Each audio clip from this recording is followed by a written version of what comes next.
Hey learners, how are you all? Hope you're doing all good. So welcome and welcome back to the part 4 of this chapter, Cell, the Unit of Life. So let's see, topics to be covered in this chapter are as follow: mitochondria, plastids, ribosome, cytoskeleton elements, and we'll also talk about the endosymbiotic theory. So let's begin by the chapter. So the mitochondria, the word is a plural term of mitochondrion. You can see this organelle only when they are specifically stained under the microscope, unless they are not easily visible without the proper staining process. Alright, so the mitochondria, which is a double membrane cell organelle present in almost all the types of eukaryotic cells. Like either it is a plant cell, animal cell, fungi or protozoa, it is present in all of them. Now they are popularly called as the powerhouse of the cell. You know why? Because they produce the energy in the form of ATP units. So let's talk about their basics first, like their number, shape and sizes. So the mitochondria are different in their shape and sizes, right? They are in the cylindrical or more like in the sausage shape. You know what sausage is? It is sausage is a stuffed meat kind of thing which is popularly used in the hot dogs. So yeah, it look like that only, or you can also compare it with the oval shaped organelle. And they vary in their sizes, right? For the diameter they are about 0.1 to 1 micrometer, which is average of 0.5 micrometer, right? And in their length they are about 1 to 4 micrometers in their sizes. And if we talk about the number of mitochondria per cell is variable cell to cell.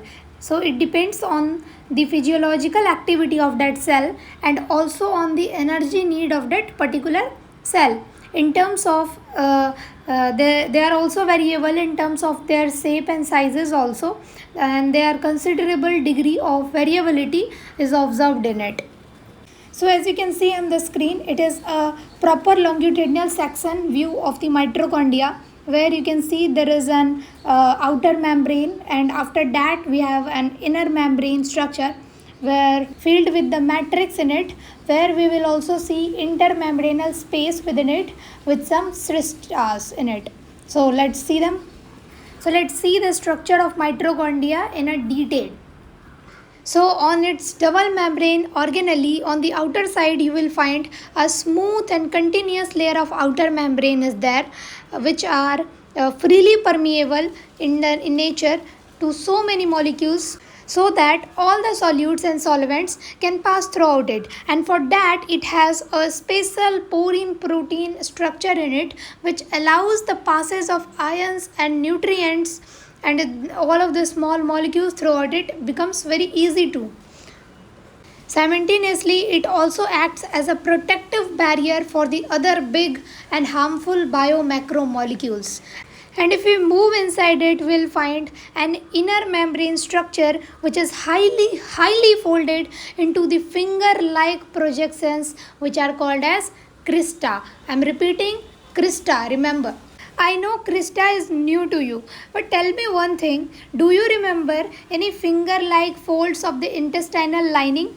Villi, yes, that it is. So the crista and villi both are structurally and functionally similar to each other. Crista in the mitochondria are just like similar to the villi in the intestine. Both are the folds and both are responsible to improve the efficiency of the cell in their surface areas, where the villi is responsible for the nutrient absorption, while the crista helps to increase the surface area for the energy production of the cell. Okay, be back to the topic. So the inner membrane contains enzymes for the electron transport chain, which is ETC of the cell, and ATP synthesis, where most of the ATP is produced in it, where crista is the main site for ETC and ATP production. And don't forget, in the metabolically active mitochondria, cristas are always higher in number and bigger in their size to produce more and more energy out of it. And unlike the outer membrane structure, these inner membranes are impermeable, or you can say selectively permeable in nature to most of the molecules, so that they can maintain a balance of protein gradient inside it. Then there is a very fast acting poison called cyanide, which has a very high effect on humans. Once it enter the body by inhalation or ingestion, by the breathing gas or swelling some compound. So at first it blocks the uses of oxygen in the mitochondria, so the cell cannot make ATP. As a result, the body shifted to the anaerobic glycolysis, leading to the lactic acid buildup. This causes dizziness, headache, difficulty in breathing, sneezing, heart failure, and even if untreated, it can cause rapid death. Also, it naturally occurs in certain plants, seeds, and fruits such as apple, and in everyday's life, it is found in cigarette, smoke, and vehicle exhausted. So overall, I would say just stay away from these chemicals, okay? As I said, the mitochondria have two membrane in them, the outer membrane and the inner membrane. And because of these membranes, they form two main distinct compartments in them. The one is called the outermost compartment, or you can say the intermembranal space within it, and the another one is the inner compartment or the matrix. So you can see in the image, the outer compartment is a space lies between the outer membrane and the inner membranal space, and as it is the space around the mitochondria's inner part, it is also called as the perimitochondrial space. It is rich in small molecules because the outer membrane is permeable in nature, so it allows molecules to pass within it. So it is rich in that, and other than that, it also accumulate in the protons. It acts as a protein reservoir during oxidative phosphorylation. You will see that in the ETC, electron transport system, that how the H plus ions accumulate in it and how they help to create the proton gradient needed for the ATP synthesis, which is important for their energy generation. And also, as this compartment lies first in the mitochondria, so it helps in the transport of molecules between the cytoplasm and the mitochondrial matrix. And then we have inner compartment or the matrix. It's innermost space enclosed by the inner membrane. So inside the inner membrane, it is all filled with the fluid like material called what? Matrix. A matrix which is consists of organelles like mitochondrial DNA, 70S ribosomes, and many such enzymes for the Krebs cycle. And because of their own DNA and ribosomes, mitochondria can make some of their own proteins and enzymes in them, which is why they are called as the semi-autonomous cell organelles, or cell within cell, and also the endosymbionts of the cell. Wait, how come they have their own DNA and ribosomes in them other than the nuclear DNA? That sounds wild, right? But wait a second, let me tell you that there is a very interesting theory behind it. It may take few more minutes, but it will be worth waiting. So let's see this. Perfect. Now the endosymbiotic theory actually explains the origin of some cell organelles like mitochondria and chloroplast. Why only mitochondria and chloroplast? Why not any other cell organelles? Because they are known as the cell within cell or the semi-autonomous cell organelles. That makes them special from the other cell organelles. Now you better know this, right? So this theory, actually its theory is a very old.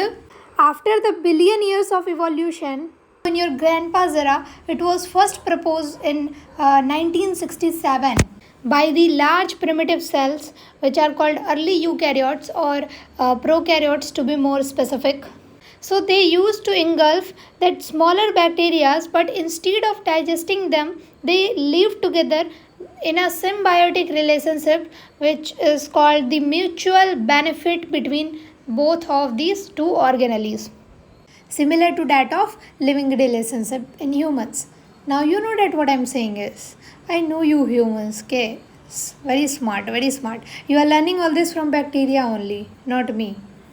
So yeah, anyways, leave it. So I was saying that they both lives together one within the another, where the smaller bacteria provides energy or ATP to the host cell, and the host cell in returns provide the protection and nutrition back to the bacteria, and together they live peacefully within each other. And over the time, these bacteria evolved into the mitochondria and chloroplast respectively. Now in the time we have many such evidence which supports the existence of endosymbiotic theory. One of them is the presence of double membrane structure in them. See, in the mitochondria and chloroplast, they comes with the two membrane in them, where one is from the engulfing the bacteria, which is the old one, and the another one is from the bacteria itself. Okay, they also contain their own circular DNA, which is just like the bacterial DNA, but not the linear DNA which is in the nucleus. They both are different, but they have the both in them. It is also called as the CCC or triple C DNA, which means the covalent closed circular DNA, and their double standard circular DNA is high in GC rich genome, where G stands for guanine and C stands for cytosine in them. It's clearly a prokaryotic character. You can see in the examples of mitochondria and chloroplast. In both of their DNA, the percentage of GC is higher in them. The proportion of GC, guanine and cytosine base pairs compared with the adenine and thymine, 80 base pairs. If you remember the chapter biomolecules nucleic acid, then you may know why does it matters to them. I told you there that the GC pair has 3 hydrogen bonds in it and the AC base pair has only 2 hydrogen bonds in it. That is very obvious to say that the GC rich DNA is more stable and needs higher temperature to denature comparatively 80 base pairs, correct? So that the GC rich DNA is good for the bacteria to survive even in the harsh conditions. As they have their own DNA, they also have their own ribosomes. Their ribosome is 70S type, similar to that of prokaryotic ribosomes, which is different from the eukaryotic 80S ribosomes. But they have again the both types of ribosomes in them. As I said, they have so many bacterial features in them, so they also divides by the binary fission, which is a simple division just like the bacteria do in them, not by the mitosis, and their size is similar to that of bacteria only. And also they are antibiotic sensitive. It means that there are certain antibiotics that can affect the bacteria in general, and also they can affect the mitochondria and chloroplast. Can you see this cartoon image on the screen? It shows the interaction between these two bacteria. Now suppose this small bacteria represents the ancient alpha proteobacteria, also called the future mitochondria. Instead of destroying the small aerobic bacteria, the host cell provides shelter to that bacteria, and the bacteria in return provide ATP to it. And over the time, this partnership gives rise to the mitochondria inside modern eukaryotic cells. And if the small cell is cyanobacteria, then it will turn into chloroplast. Let's see there another example. As it is even written there that the free living cyanobacteria was well enough to do their photosynthesis by their own, just like the plants do today. And as I said, one of these cyanobacteria got swallowed by a bigger cell, but instead of being digested, it start living inside that cell, and over the million years, this partnership becomes permanent and the cyanobacteria slowly changed into the chloroplast. The green color organelle which we see in the plants and algae today. We'll discuss this topic soon after that, and I hope these examples are clear enough to show you how these complex eukaryotic cells evolved from their simple prokaryotic ancestors. And the term written there, I will never forget you. It means it symbolizes the permanent partnership between them, between these two, where the host cell never forgets the bacterium because it becomes an integral part of the bacterial cell's life now. This is how endosymbiosis gave rise to the modern eukaryotic cells with mitochondria and chloroplast. Now we will see the biogenesis of mitochondria. See students, these two words, biogenesis and origin, they both sound similar but mean different in the terms of biology, right? There is a very thin line between them. Let's see what are these. This is a common point of confusion between students. So let me clear this first. So the origin explains how life or the basic unit of life, cell or any organelle first appeared by the evolution. We just saw the origin of mitochondria is explained by the endosymbiotic theory, right? For example, mitochondria is originated from the purple surface bacteria and the chloroplast is originated by the cyanobacteria with the same process in both of them, which is the binary fission. Origin of life simply refers to how the very first living organism appeared on earth, while the biogenesis only refers to the how any XYZ organelle forms inside the human body biologically. As simple as that, no lengthy time taking theories like the last one. It rejects the idea of a spontaneous generations. It says that life comes only from the pre-existing life. You remember what Rudolf Virchow said? A new cell is always formed from the another living cell. Omnicellula e cellula. You remember that term? For example, their biogenesis takes place from the proplastid or promitochondria into the fully formed chloroplast and mitochondria respectively. So in the context of mitochondria and chloroplast, it says that they arise only from the division of pre-existing mitochondria and chloroplast by the binary fission, not from the scratch. And to make it more simple, the steps of binary fission is also given on the screen. You can check this out. Let's combine this together at once. The biogenesis means a mitochondria can only form from the another mitochondria, and the origin means how the first mitochondria appeared on earth, which is expressed by the endosymbiotic theory. In one line, you can define it as the biogenesis is the continuity of the life, or origin refers to the beginning of the life. Am I clear now? Now we will see the functions of mitochondria. Well, it is better to say function only cause its main function is to perform is the ATP production and their cellular respiration. So let's see what it is. ATP production takes place by the breakdown of glucose, fatty acids and amino acids to release the energy into the cell. This process includes the glycolysis outside the cell, Krebs cycle inside the cell, and oxidative phosphorylation in the inner membrane of the cell. And at the end, they produce the cellular energy in the form of ATP. Now you can examine by your own self that how busy and active mitochondria is. That is the reason why they are called as the powerhouse of the cell, or the ATP mile they act like the ATP mile in the cell, where the mitochondrial matrix have enzymes in them for Krebs cycle and to perform the aerobic respiration in it. At this point, you can stop watching. This is all about the function of mitochondria that is needed at this level. If only you are interested to see the process of ATP synthesis, then only you can watch further. And if not, then please, I request you to skip this part. During the process of glycolysis, Krebs cycle, fatty acid oxidation takes place and the NADH and FADH2 is produced inside the matrix. As a result, the high energy electron carriers are formed in the inner mitochondrial membrane, where it has total 5 protein complexes in it. These are all the 5 complexes given in the row. You can check this out. This is the complex 1, complex 2, complex 3 and complex 4, and this one is the complex 5. Where the 5th complex is specially defined for the ATP generation. That is why it is called as the ATP synthase. That we will see in this chapter. We will keep the initial 4 complexes for some other chapter. In this chapter, we'll only talk about the complex 5. So, but yes, for your conceptual understanding, we will take an overview of the initial 4 complexes as well. So, let's see what are these and what they do inside it.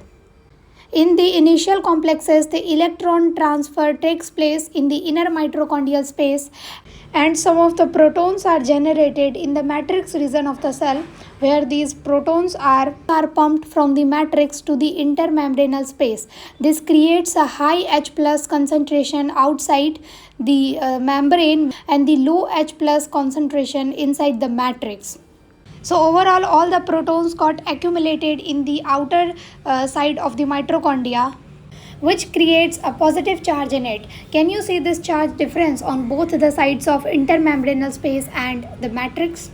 if you think in a relative way, then in the matrix it is going to be the negative charge. This is called as the electrochemical gradient or the proton gradient to be more specific.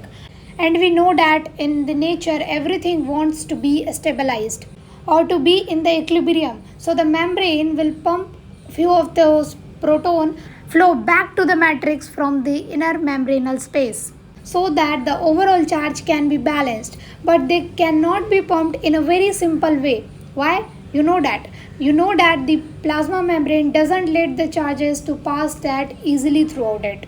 It needs some energy. So as I said, there are some specialized protein complexes on them which let these protons to be transferred from this particular end to this end of the membrane by the help of fifth proton complex, or to be precise the ATP synthase complex with the F0 F1 particles. So let's begin by this. If you look deep down this diagram, you will find that the inner membrane is stirred with some pinhead particles which are called as oxisome, or you can say elementary particles, or they are also named as F0 F1 particles, or also you can say ATP synthase complex 5. It has two main parts in it. One is the F0, which is called as the proton channel, which is embedded in the inner membrane, you can see there, and the another one is F1, which is the head, or you can say inner membrane particle, which is projected into the matrix. Always remember, the head part of this F1 particle will face the inside of the matrix. You just can't shift their positions. As it is the inner mitochondrial membrane, being as a membrane, it is obvious that it has two different layers in it as of the lipid bilayer structure. As we saw in the structure of plasma membrane, that the proteins which are tightly binded or the completely embedded into the structure of the lipid bilayer, that proteins are called as integral or the intrinsic proteins. So this F0 particles will behave like that integral or integrated protein in it. And this integral part helps in the transport of protons from one end to the another end. And the protein which is loosely or you can say superficially arranged attached to the lipid bilayer surface be called as the peripheral or the extrinsic protein. So here these F1 particles will be your peripheral or the extrinsic protein. And these F1 particles has the site to synthesize the ATP molecules in it. So there are a lot of protons on the left side, you can see there in the diagram, which creates the positive charge, and in the inner side you will see there are negative charges if you talk about the relative charges. So let's see their working. As I said, there are a lot of protons accumulated on the other side of the membrane. So when two proton will enter to the proton channel or the proton pump, it will bring a lot of energy along with it. It is called as the proton motive force, PMF. So as soon as the protons enter the F0 particle, it will work like a turbine. It starts rotating in complete 360-degree rotation, where each rotation of the F0 particle produces 3 ATP molecules in it. And the F1 is the fixed part, it will not rotate in it. I am repeating again, many students get confused here. The F1 particle will not rotate, but its central stalk will rotate only. You can see the structure of stalk in the diagram. It acts like the connector. It connects the F0 particle with the F1 particle to transfer the rotational energy from the proton movement in F0 particle to the catalytic site in F1 particle. Even I have attached an extra 3D diagram on the screen. You can clearly see how the shaft is rotating along with the F0 particle while the F1 particle stays fixed at its place. You can see there is no as such movement in it. And transfer the energy to the F1 part or the head part. It located inside the matrix. It used the mechanical energy from the proton by PMF flow to join the ADP and inorganic phosphate that were separately present in the matrix. Now together they will be combined with this energy and they will be finally getting converted into the ATP, which is the universal energy currency of the cell. As much as protein will be pumped, the more ATP will be produced. For example, by the use of only one glucose molecule, it is about 30 to 32 ATP molecules are produced out of it. And yeah, as I said, the cyanide mainly targets the mitochondrial inner membrane where the ETC is located, and the cyanide binds very tightly to the complex 4 in the inner membrane, and as soon as it binds, oxygens can no longer accept electrons. As a result, the whole ETC system gets stuck because the electrons cannot move forward anymore. Cyanide stops this ETC pumping so that no proton gradients can form, and by this the cell quickly runs out of the energy. And the organs with the high energy demands like brain and heart fails first. So this is all about it. I hope that you understand the whole concept of bioenergetics. If not, then you will see these topics in the upcoming lectures. So don't take stress about it. Let's move to the another organelle.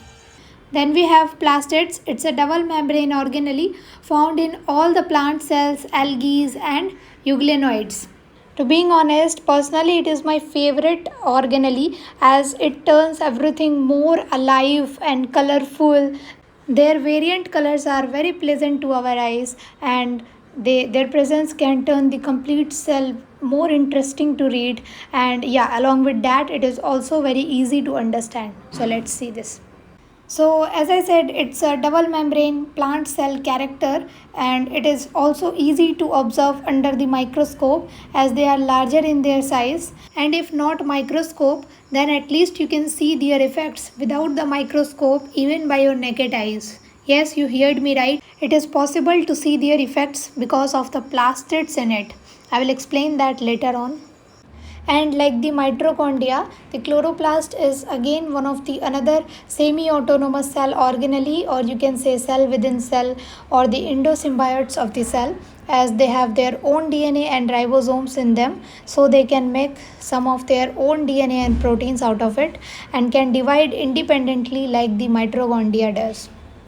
So as I said, plastids bear some specific pigments in them, thus imparting some specific colors to the plants. So before proceeding, any one of you would like to explain what is pigment? Yes, pigment is a natural coloring substance found in the plants, animals and even in the microbes.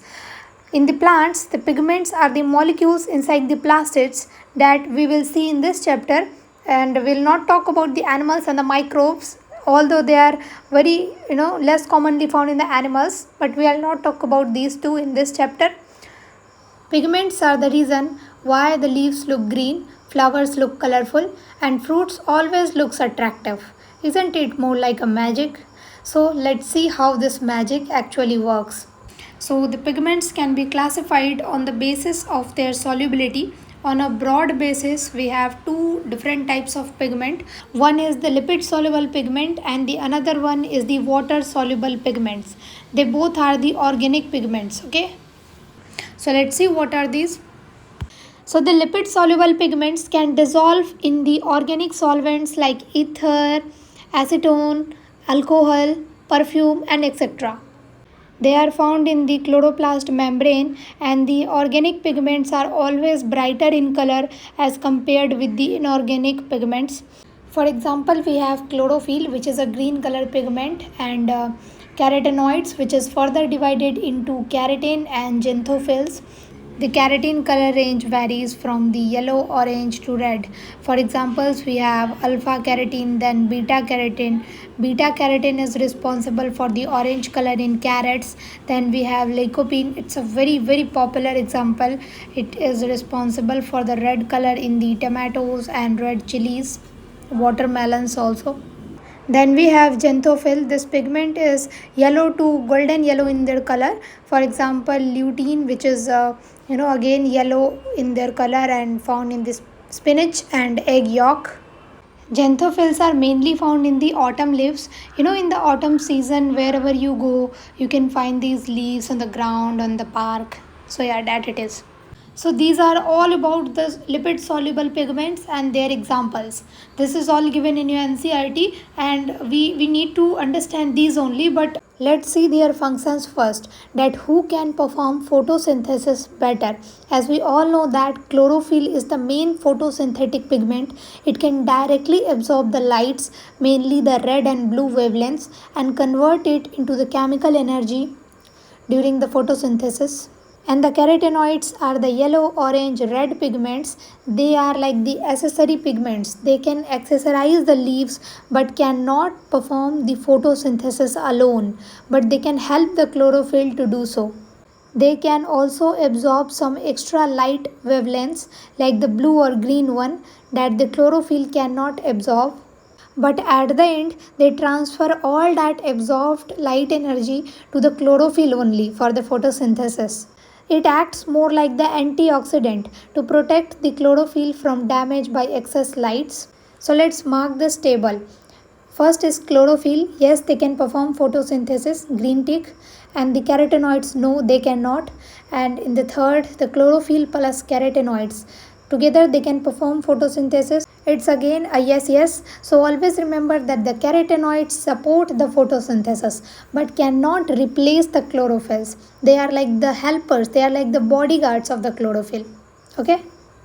Now let's do an overview of the water soluble pigments. They are not the plastic pigments, so it is not necessary to do it, but yeah, let's check it out once.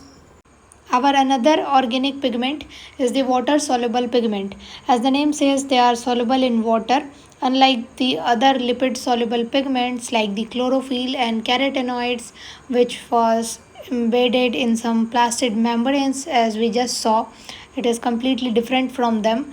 It is like the water soluble. As I said, they are water soluble pigments. They are not bounded to any membrane. Instead, they are dissolved in the watery fluid like the cytosol or the vacuole sap of the cell, but they are usually stored in the vacuoles. As we already know, it is a complete water filled compartment, so what could be better than just a vacuole? I mean, yeah. And as their membrane is so much defined that their chemical structure is already makes them stable and very stable and soluble in water.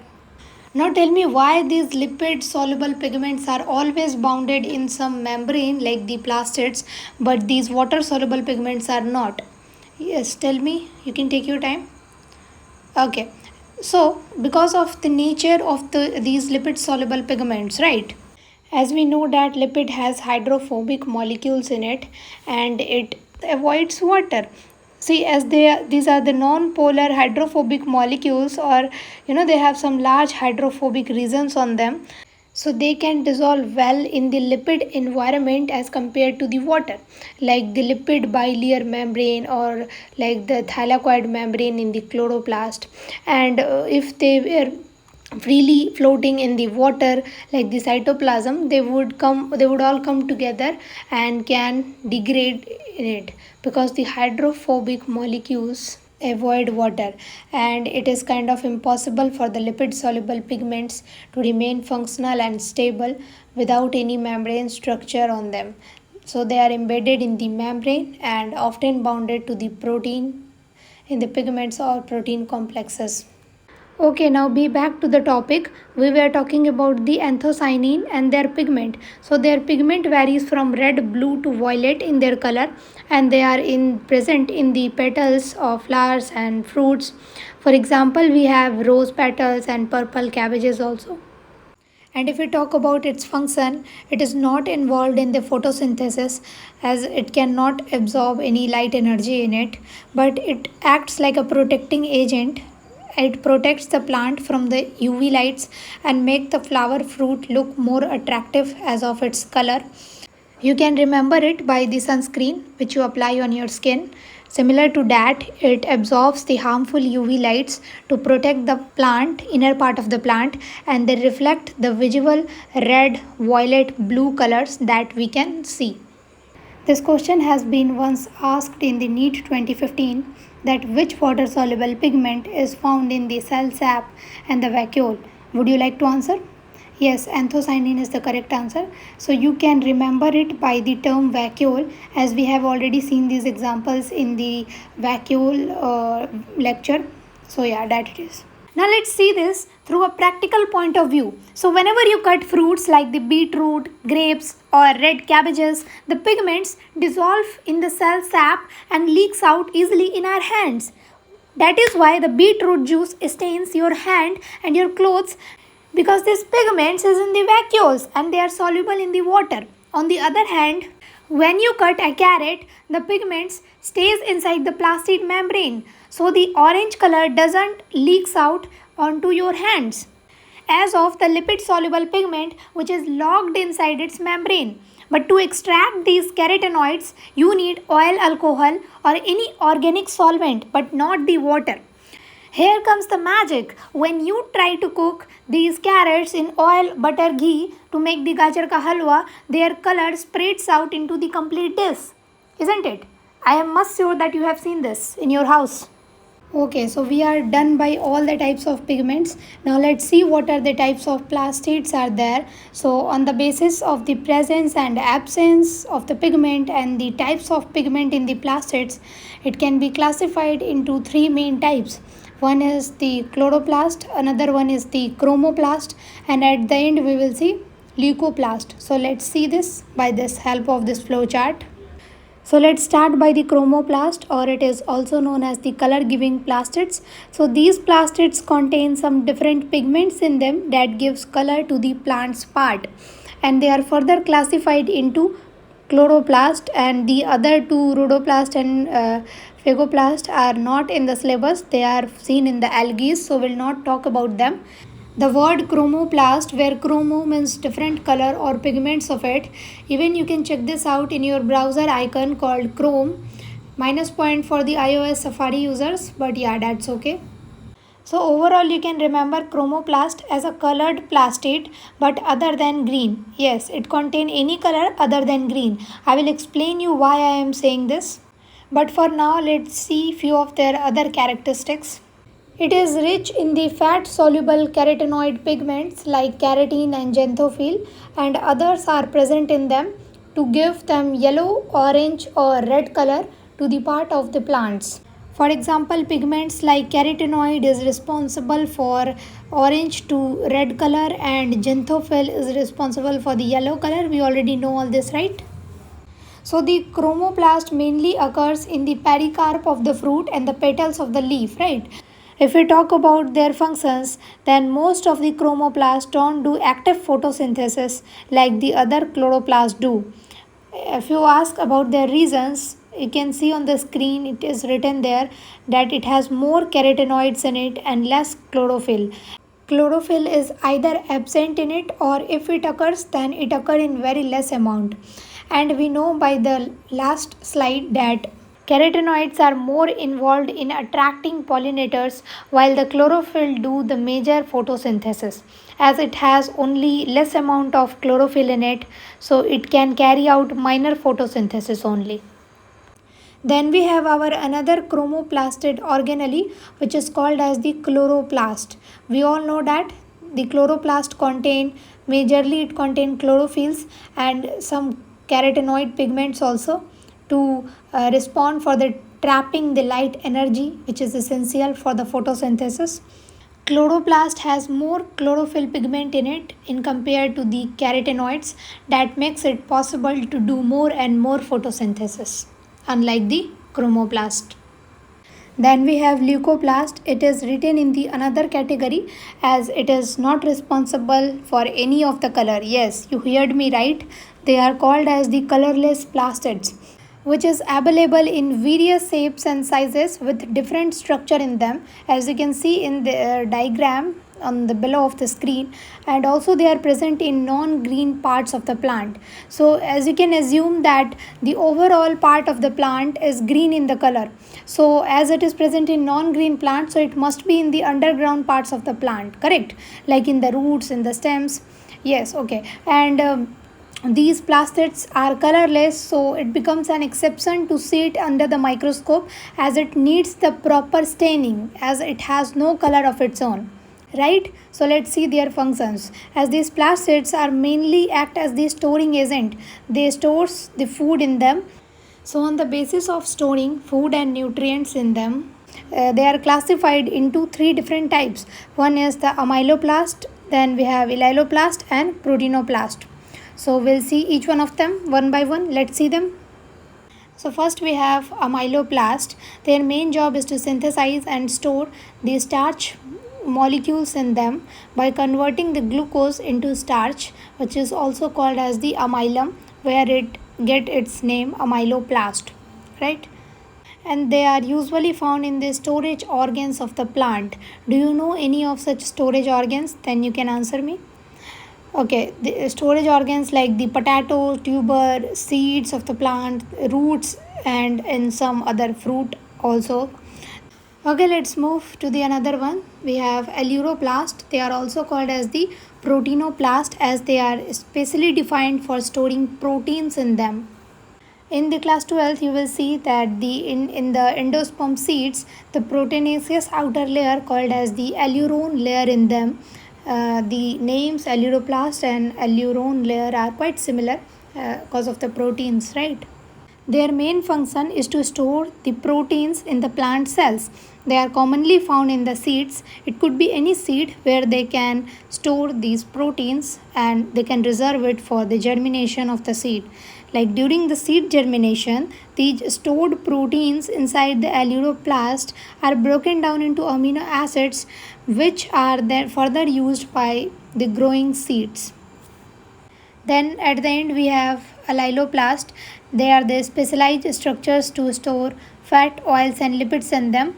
They are like the oil bodies commonly found in the seeds and fruits that are rich in oils such as castor oil, sunflower oil, olive oils. These oils are extracted from these oil producing seeds only, and during in the germination stage of the seed, these stored oils in the aleuroplast are broken down to provide energy and carbon for the developing seed to them. Now we have the topic called the plastid interconversion, where interconversion means the conversion of their physical state from one state to the another state, and along with that their chemical state or nature also changes with that. Okay, see, we all know that the plastids are the most dynamic cell organelle of the plant cells. They can change from one type to the another type depending on their developmental stages or their tissue type or even their environmental conditions also. This whole interconversion method allows the plant to adapt their metabolism for their growth, for their reproduction and also for their different survival needs. So this interconversion actually begins from the proplastids. So let's see what are these first. If we talk about their origin, we know that all the plastids developed from a immature form of proplastid. Actually, proplastid is a newly formed, highly dividing form of it, which are found in the meristematic cells. In the meristematic cell, the raw material and the immature form of plastids are formed. You know that when the first time a cell forms, it has plastids in the form of proplastids at first. Then after that, when the cell gets mature, after a certain period of time, the cell's requirement increases. That is very obvious. And according to that requirement, the proplastids converts into the particular type of plastids in it. The interconversion of proplastids into the chloroplast, chromoplast and leucoplast respectively, just to avoid all the confusions in between, we will do it in a sequence. The usual direction we see is the conversion of proplastid into the chloroplast, which is a irreversible process. Then the chloroplast converts into the chromoplast, and then at the end that chromoplast get converted into the leucoplast, and these two both are the reversible process. Let's see it in a bit detail. See, initially at first the proplastid get converts into the chloroplast. It's a one time, you can say, irreversible process, and then the chloroplast get converted into the chromoplast. It's a reversible process where the chromoplast can get converted back into the chloroplast, but that's a rare condition. Again, in the third step, when the chloroplast get converts into the leucoplast, and again the leucoplast can get converted back into that chloroplast, but that is a rare process again. And in the fourth step, the leucoplast get converted into the chromoplast, and the chromoplast can convert back into the leucoplast with a rare condition in the environment. So that is how this complete cycle, plastid interconversion cycle works. See students, I can understand your concern. I have not mentioned any of the examples as this is not mentioned in your NCERT, and at the end we are following the NCERT sequence, correct? So yes, forgive me for that. We'll do these things better in the another classes. So now let's move by the next slide. Chloroplast covers the major part of the plastids in your NCERT. So let's see what it is.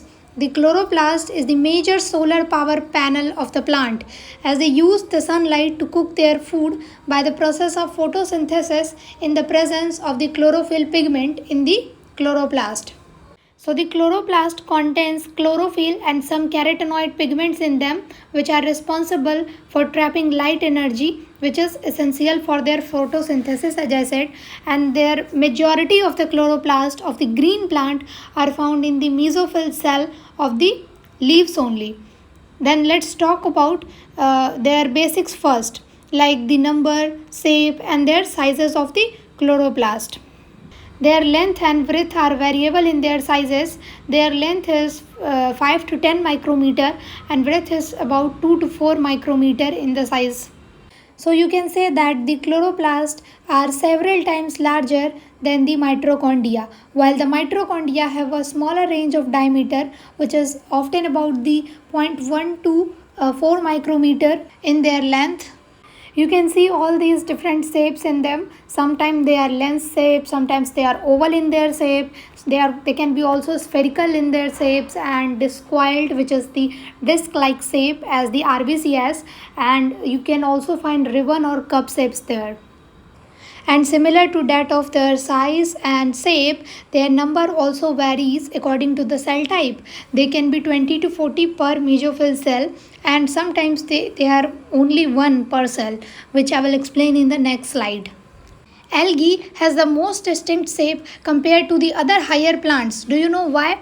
See, since the algae are evolved very early and independently, so that each group of the algae adapted its chloroplast to its own needs. Algae live in the different water bodies like the ocean, lakes, rivers, and even in the moist rocks, where the light intensity and the direction varies a lot, so that their different chloroplast shapes help them to capture the light optimally in their different environmental conditions. There are other few factors like their number or presence. So if we compare it with the higher plants, in the higher plants they usually have more small or oval chloroplast per cell, so that they don't need much shape variety in them, as their multiple chloroplast number are enough to do all the photosynthetic functions in them. But the algae, many algae cells have only one or only few chloroplast in them, so each must be shaped to be maximize their efficiency, which gave rise to some various shapes like the spiral shape, ribbon like shape, star shaped, cup shaped, discoid shape, reticulate shapes, and many other. But these are the major ones. For the example, Spirogyra has the spiral or the ribbon shaped chloroplast in them, so that they can spread their light absorption efficiently across the whole cell. And the Chlamydomonas, which is again a green algae, has only one big and a very large cup shaped chloroplast in them. Structure of chloroplast. Let's talk about their membranous structure first. Like the mitochondria, the chloroplast are also the double membrane bound structures.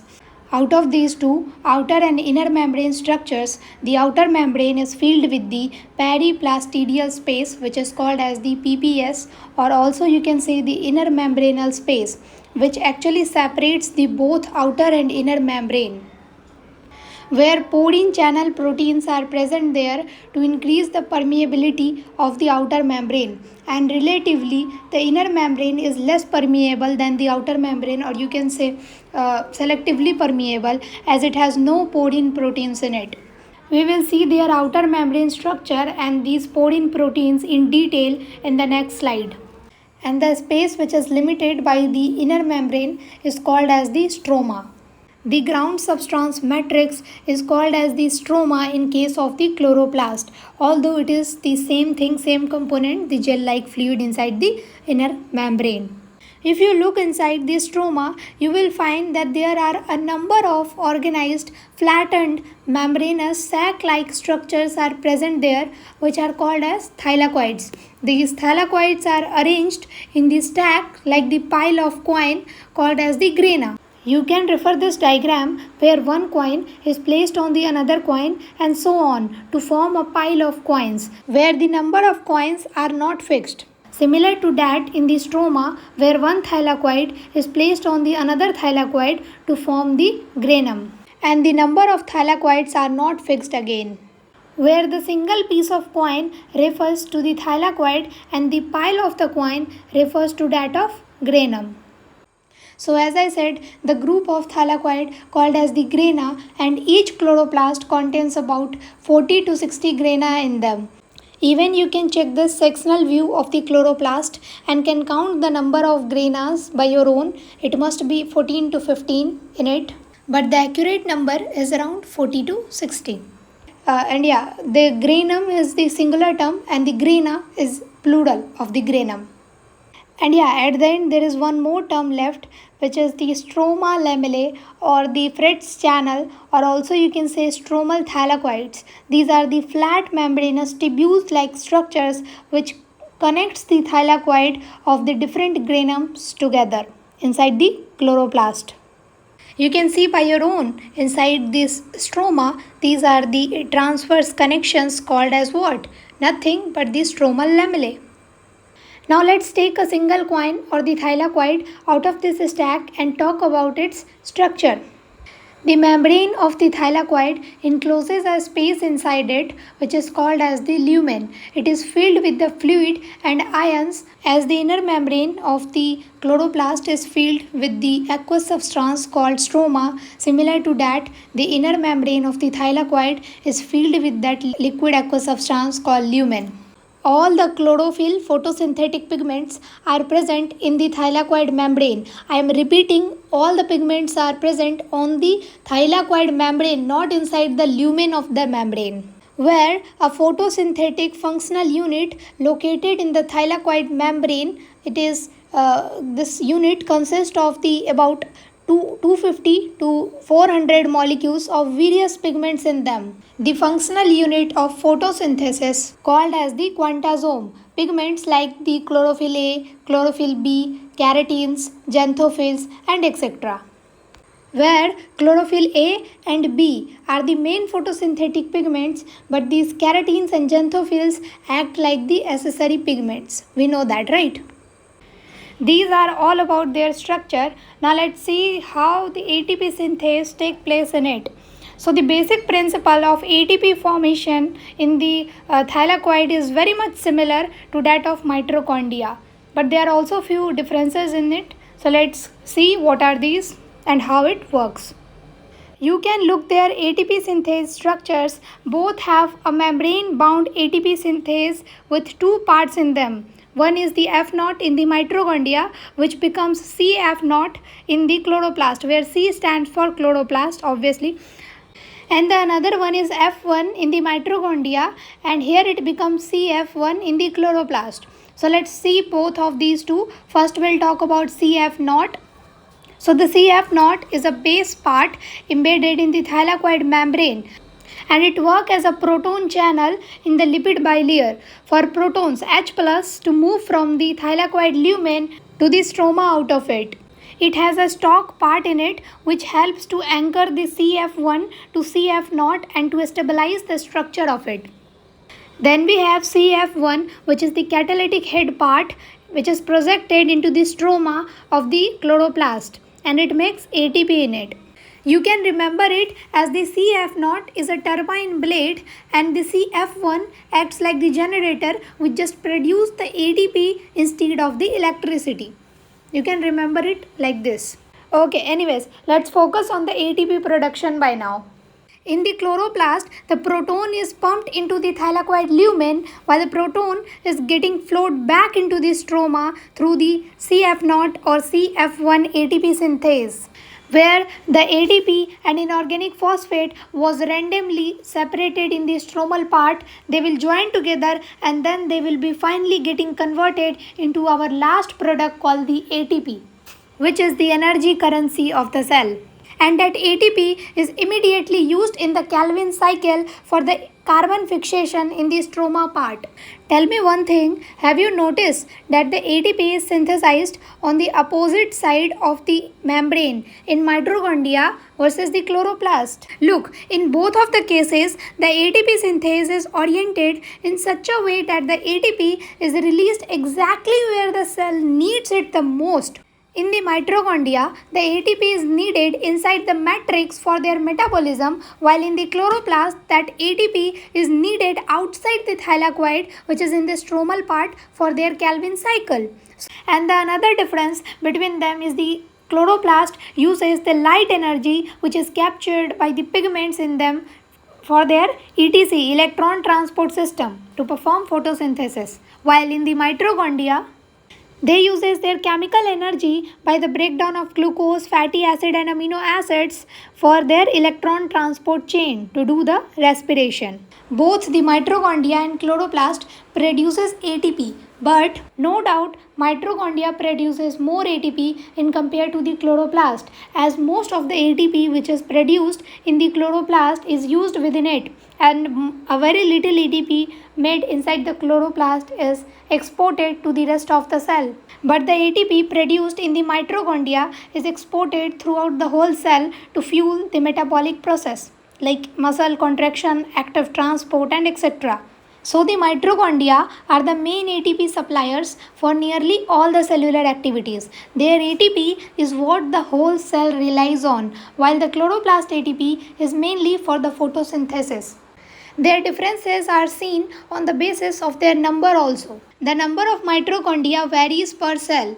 Like the cells that perform more metabolism requires more energy, so that they need more mitochondria in them. This is because the mitochondria is the powerhouse of the cell, we know that produces energy through the cellular respiration. For examples, in humans, muscle cells, especially the heart muscle cells, needs a lot of energy for contraction, so they have a very high number of mitochondria.